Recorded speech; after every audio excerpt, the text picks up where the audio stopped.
मेरा हुक्म है बाप के लिए, बेटा भी हो बेटी भी हो, जब देने लगे तो पहले बेटी को पहले दे, उसको पहले अता करे, उसके साथ प्यार ज्यादा करे। बेटी को इज्जत दी। मेरे हबीब करीम अलैहिस्सलातु वस्सलाम ने इरशाद फरमाया, जब किसी के घर बेटी पैदा होती है तो बाप के ज़हन में थोड़ा ख्याल आता है कि अल्लाह जाने क्या बनेगा।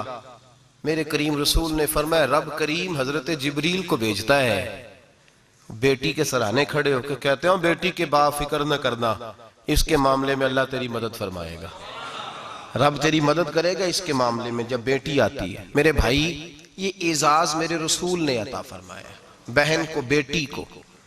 और बात बीवी की आई तो मेरे नबी करीम अलैहिस्सलाम की बारगाह में सहाबी ने अर्ज की, या रसूल अल्लाह, या रसूल अल्लाह सल्लल्लाहु अलैहि वसल्लम, मैं गरीब हूँ, सदके नहीं कर सकता, सखावत नहीं कर सकता। जब सखावत की फजीलतें सुनता हूँ दिल मेरा बड़ा चुटकियां लेता है कि मेरे पास भी पैसे होते तो मैं अल्लाह के रस्ते में देता। हुजूर ने फरमाया, तू हलाल की रोजी कमा के अपनी बीवी के मुंह में लुकमा दे, अल्लाह तुझे सखावत करने का दर्जा अता फरमाएगा। अल्लाह तुझे बड़ी बड़ी सखावत के दर्जे अल्लाह तुझे देगा। तो उसकी, और क्या लफ्ज है हदीस पाक में, खैरुकुम खैरुकुम लिअहलिही व अना खैरुकुम लिअहलिही।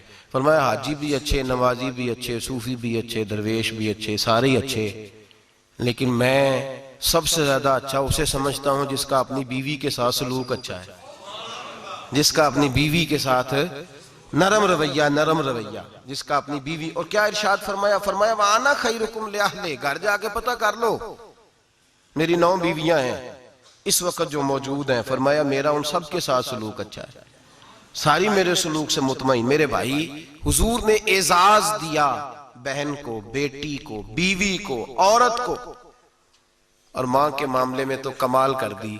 मेरे करीम ने फरमाया, जन्नत थी 7 आसमानों के ऊपर, सिदरतुल मुंतहा के पास।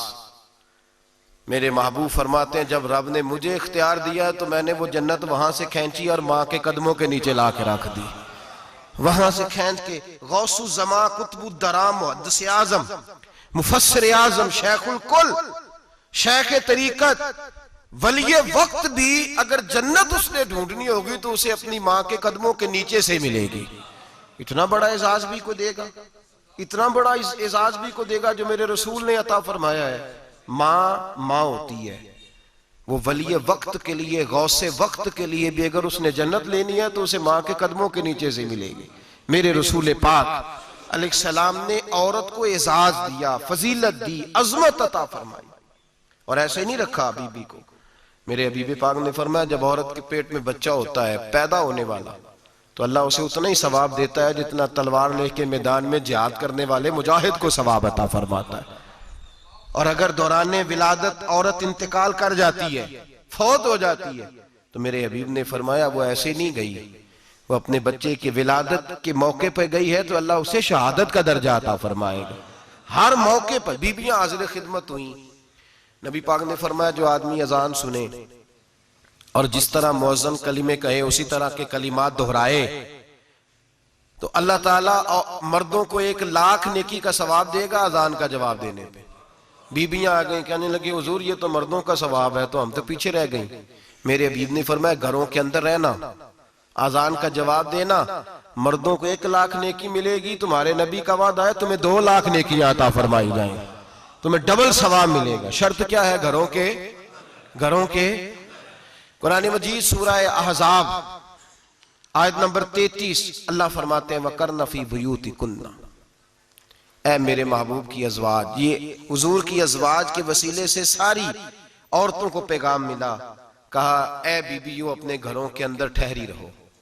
कहां रहो? घरों के।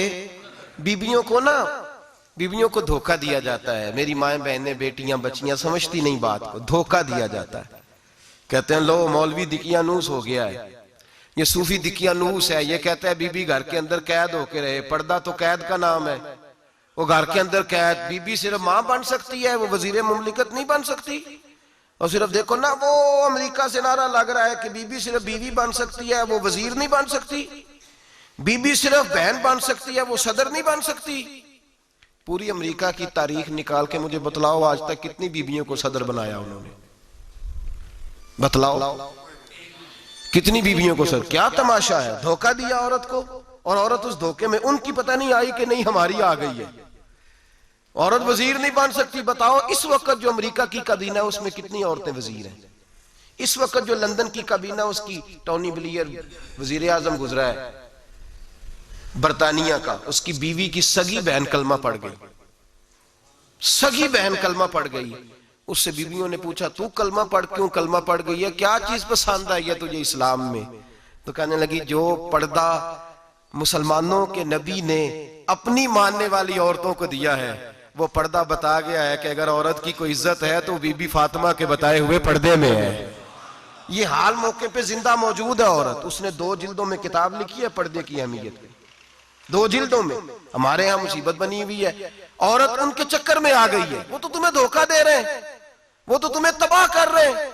वो बीबी जो घर में बैठी थी, तो मैंने कहा कि वक्त का वली गौस को तब उसको हुक्म था कि जा जाके माँ के पैरों में बैठ, वहां तुझे जन्नत मिलेगी।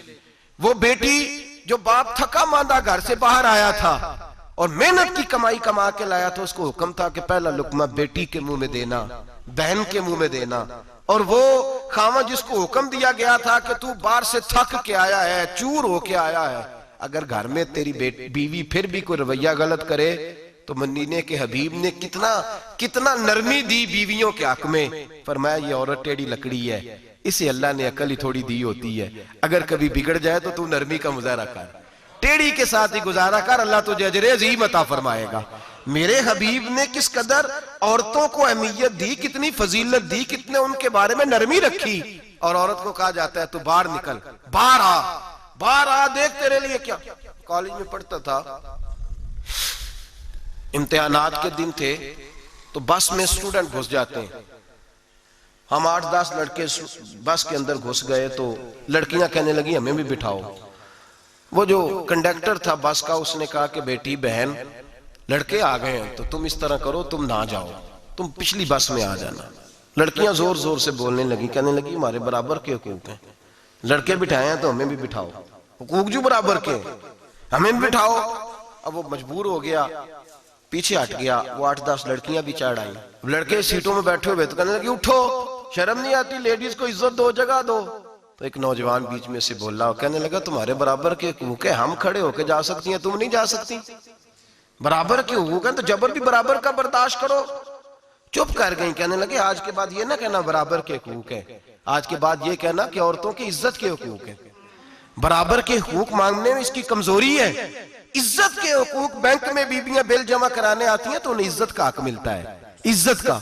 वो क्लर्क साहब जो पता नहीं किस तरह किसी से बोलते हैं, वो भी बीबियों का बिल पहले जमा करते हैं। बस के अंदर भी बीबी को इज्जत मिलती है। एक समझदार आदमी, बुजुर्ग आदमी, पढ़ा लिखा आदमी बैठा है बस पे, तो बीबी चढ़ी है तो इज्जत का हक है। उठ गया, कहने लगा अपा जी बहन जी आप यहाँ आ जाए। बीबी इज्जत का हक मांगेगी तो बचेगी, बराबर का हक मांगेगी तो ठीक है, लाइन में लग जाए, जहां सारे खड़े हैं वो भी खड़ी रहे। अगर बस में मर्द खड़ा है तो औरत भी खड़ी रहे। बराबर के हुकूक मांगने में औरत को नुकसान है, बराबर के हुकूक मांगने में औरत के लिए तकलीफ है, औरत के लिए नुकसान है। हाँ, अगर इज्जत का हक मांगेगी तो फिर इसको अल्लाह वकार अता फरमाएगा, फिर अल्लाह इसको बुलंदी अता फरमाएगा। मेरे हबीब करीम सैयद आलम सल्लल्लाहु ताला अलैहि वसल्लम ने औरत को जो हक दिया वो इज्जत वाला हक दिया है। औरत को जो हुजूर ने हुकूक दिए वो वकार वाले। एक बात मुझे बतलाइए, एक बीबी एमएससी उसने पास कर लिया, एमकॉम कर लिया, एमए के बाद एमबीए कर लिया, बड़ी तालीम हासिल की, वो एयर होस्ट बन गई। यूं समझ लें 1 लाख रुपया महीना उसकी तनख्वाह है। वो घर से निकलती है, वो कहती है मैं जहाज के अंदर एयर होस्ट हूं। वो कहती है मैं तो इतने पैसे कमाती हूँ, मुझे खामन की क्या आदत है। अब 2 औरतें हो गई, एक बीबी घर में रहती है, उसका खामन थका रहा है, उसका बेटा स्कूल से आया है, खामन काम से आया, छोटा बेटा इंतजार कर रहा था कि सारे आएंगे तो खाना खाएंगे। अब वो खामन आया तो उसने आते का मुंह हाथ धोले में खाना चुनती हूँ, दस्तरखान बिछाया, उसने खाना रखा है, उसका बेटा भी खाना खा रहा है, उसका भाई भी खाना खा रहा है, उसका शौहर भी खाना खा रहा है, वो उनको खाना खिला रही है। अब किसी मौके पर उसका बेटा बोलता है, कहता अम्मा फलां चीज भी चाहिए, अम्मा डांट देती, कहती चुप कर मिल जाएगी। खामन कहता है फलां चीज क्यों नहीं पकी, तो कहती है जनाब क्या बताऊं आपको, गैस ही नहीं है सुबह की। कभी वो कहती है आप चले जाते हैं, आपको ये तो फिक्र ही नहीं होती कि फुला मसाला कोई नहीं था, खामद उसकी बात सुन रहा है।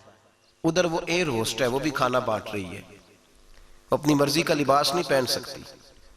उसको जब ट्रेनिंग दी जाती है तो उसको कहा जाता है कि तूने माज़अल्लाह चुस्त लिबास पहनना है, मेकअप तूने करके रखना है, और कोई बदतमीज तरीन लड़का तेरे साथ बदतमीजी भी करे तो तूने जवाब में बोलना नहीं, जी जी करना है, इसलिए कि हमारी एयरलाइन का नुकसान नहीं होना चाहिए।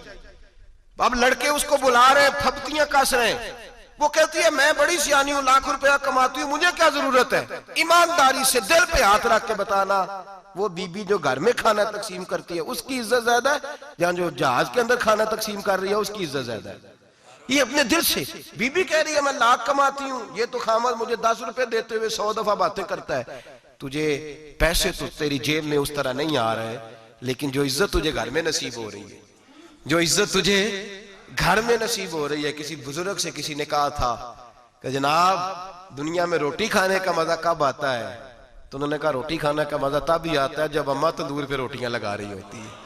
अम्मा तंदूर पे रोटियां लगा रही होती है और बड़े बड़े बादशाह भिखारी बन के खड़े होते हैं, अम्मा एक गरम गरम रोटी देना, वो लुत्फ है, वो जायका है। मेरे भाई, औरत जब तक घर की चार दीवारी के अंदर रहती है वो महफूज रहती है, वो बावकार रहती है, और जब वो कहती है नहीं नहीं मैं बराबर निकलूंगी, मैं कमाऊंगी, आप देख ले ट्रेनिंग दी जाती है औरतों को होटलों के अंदर। पाकिस्तान में, पंजाब में, हमारे देहाती माहौल में अब होटलों के ऊपर वेटर का काम औरतें करने लगी हैं। औरतें बैठती हैं, काम करती हैं, उनको हुक्म होता है, सुबह ट्रेनिंग होती है कि कोई आदमी जितनी भी बदतमीजी करे तुमने बोलना नहीं। ओ खुदा के बंदो, ओ मेरी माओ बहनों बेटियों, ये तुम्हारी इज्जत नहीं, ये तुम्हें रुसवा किया जा रहा है, ये तुम्हें जलील किया जा रहा है। साबन का इश्तिहार है और तस्वीर बीबी की, शैम्पू का इश्तिहार है, तस्वीर बीबी की, सीमेंट बेचा जा रहा है और तस्वीर बीबी की। तौहीन होती है तुम्हारी सुबह शाम, और तुम इसे अपनी इज्जत समझती हो, तुम इसे अपना वकार समझती हो। इज्जत क्या है? आमिना के लाल, हजरत आयशा के सरदार, सैयदा फातिमा ज़हरा के बाबा, मेरे हबीब करीम सैयद आलम सल्लल्लाहु अलैहि वसल्लम से हजरत फातिमा ने कहा, या रसूल अल्लाह, जो बीबी अल्लाह के करीब होना चाहे, जो रब का कुर्ब पाना चाहे, जो अल्लाह की वलिया बनना चाहे, मुझे कोई नुस्खा बता दे, मैं औरतों को बताऊं।